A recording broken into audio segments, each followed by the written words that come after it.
The Prince and the Pauper. The birth of the Prince and the Pauper.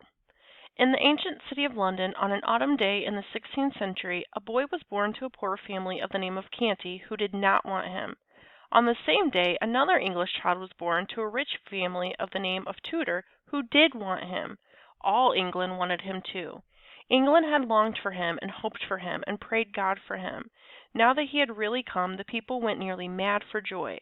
Everybody took a holiday. Rich and poor feasted and danced and sang. By day, London was a sight to see. Gay banners waved from every balcony and housetop. By night it was again a sight to see, with great bonfires at every corner and revellers making merry around them. There was no talk in all of England except of the new baby, Edward Tudor, Prince of Wales. The baby lay in silks and satins, not knowing that great lords and ladies were watching over him, and not caring either. But there was no talk about the other baby, Tom Canty, and his poor rags, except among the family of paupers whom he had just come to trouble with his presence. Tom's early life. Let us skip a number of years. London was a great town for that time. It had 100,000 inhabitants. Some think it had double that many. The streets were narrow, crooked, and dirty, especially where Tom Canty lived, which was not far from London Bridge. The house Tom's father lived in was up a foul little pocket called Offal Court, off Pudding Lane. It was small, decayed, and rickety, and it was packed full of poor families. The Canty family lived in a room on the third floor. The mother and father had a bed in the corner, but Tom, his grandmother, and two sisters, Bet and Nan, could sleep wherever they chose, on the floor. Bet and Nan were twins, 15 years old. They were good-hearted girls, unclean, clothed in rags, and deeply ignorant. Their mother was like them. But the father and grandmother were a couple of fiends. They fought each other or anybody else who came in the way. They cursed and swore. John Canty was a thief, and his mother a beggar. They made beggars of the children, but failed to make thieves of them. In the house lived a good old priest who used to take the children aside and secretly teach them the right ways. Father Andrew also taught Tom a little Latin and how to read and write. He would have done the same with the girls, but they were afraid of the jeers of their friends. When Tom came home empty-handed at night, he knew his father would curse him and thrash him. Then his grandmother would do it all over again. He also knew that later in the night his mother would slip to him stealthily with any scrap or crust she had been able to save for him by going hungry herself.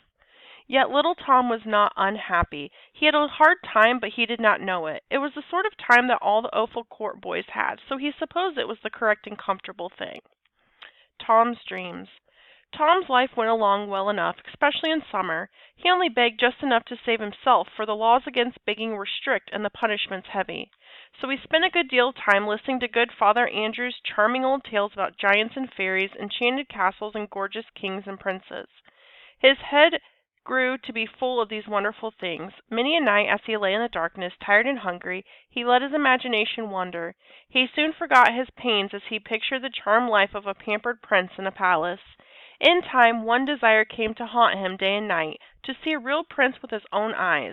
He spoke of it once to some of his Offal Court comrades, but they made such fun of him that he was glad to keep his dream to himself after that.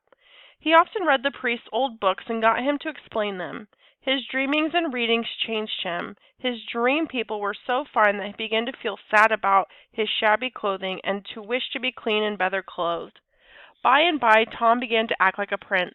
His speech and manners became ceremonious and courtly. In time, the other boys of Offal Court looked up to him with a wondering awe. He seemed to know so much, and he could do and say such marvelous things. The boys told their elders about Tom's remarks and actions, and soon full-grown people brought their problems to Tom, and were often astonished at the wit and wisdom of his advice. Tom had become a hero to all who knew him, except his own family, who saw nothing in him. After a while, Tom organized a royal court. He was the prince.